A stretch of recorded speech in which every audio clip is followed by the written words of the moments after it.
Hello everyone and welcome to the new video on the channel. Today we are going to look at another simulator manager type of game.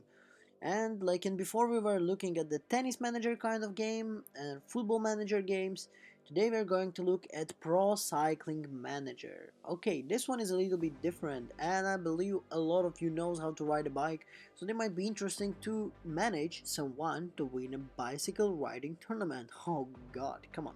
Probably you heard about the tournaments like Tour de France or maybe something then Viva la Italy or something like that. Anyway, today we're going to look at the game like that. So before we dive deep into the why this game is interesting, even so it is not really the best graphical game like how you all love the games to be today.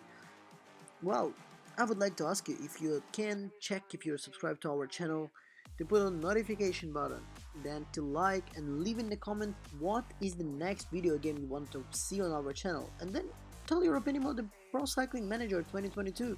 Also tell us something what you like about the Tour de France or whatever. Anyway guys, let's start.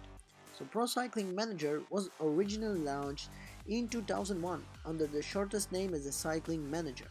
It took its pro label back in 2005 and then it became something like a FIFA in the world of managing into cycling kind of games, because it became like an annual launch ever since.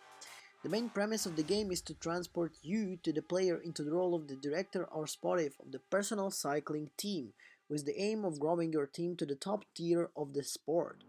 So, there is a lot of updates that have been announced to this year's game, and a lot of them actually surprised us. I tried the previous year's game, but really for the short time, and it was more like a prologue or demo kind of version. Never played the full one, but from what I heard and what developer promised us, there would be a new talent scouting system in Pro Manager 2022, that players can choose their territory young riders and you want to monitor them whatever. And believe me or not, it is really developed really well in this game.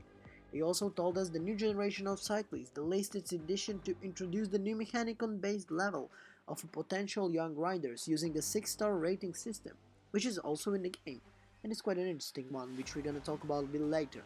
The cyclist development, more dynamic components, and a lot. So, one thing that you notice from the beginning is an improved interface, as well as a redesigned interface, menu, ergonomics, objectives planning, and new cyclist page have been added also. It includes new statistics and whatever. You have available 70 teams that can become the pro sports teams like, let's say, Jumbo Visma or BNB Hotels KTM or Group FDG. You can start playing matches like, let's say, straight up right away, but it's not that fun as you would start a career or a manager or as a rider, because this is possible in the game, but it's not really that cool.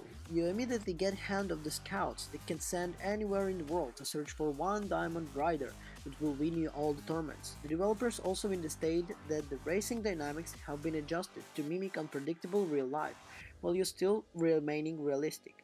Loosely translated, surprises can still happen, but the favorites will now actually win more often, even if you simulate your matches. Immediately after simulating a match is actually really quite necessary, because you would get bored watching every game and, let's say, every ride that would be more specific in this case. And believe me, it is something that you would rather skip sometimes. When you start the season at the Tour Down Under, it's pretty fun to actually ride the first stage, but soon you'd be stimulating races in a few seconds to speed up a little bit. Moving on, a lot of things has been improved in gameplay also over the years, and this year's is one of these years too. The roads now shine when it rains, and for example these get dirty too, so graphically the game also developed. Don't expect realism like in maybe FIFA, let's say, or maybe in the eFootball, because they're getting better actually now. Drop the like, by the way, and the comments if you want to see us review new football.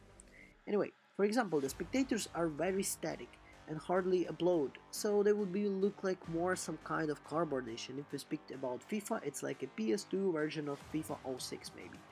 This also doesn't have cell phones to shoot or whatever do or blah blah blah.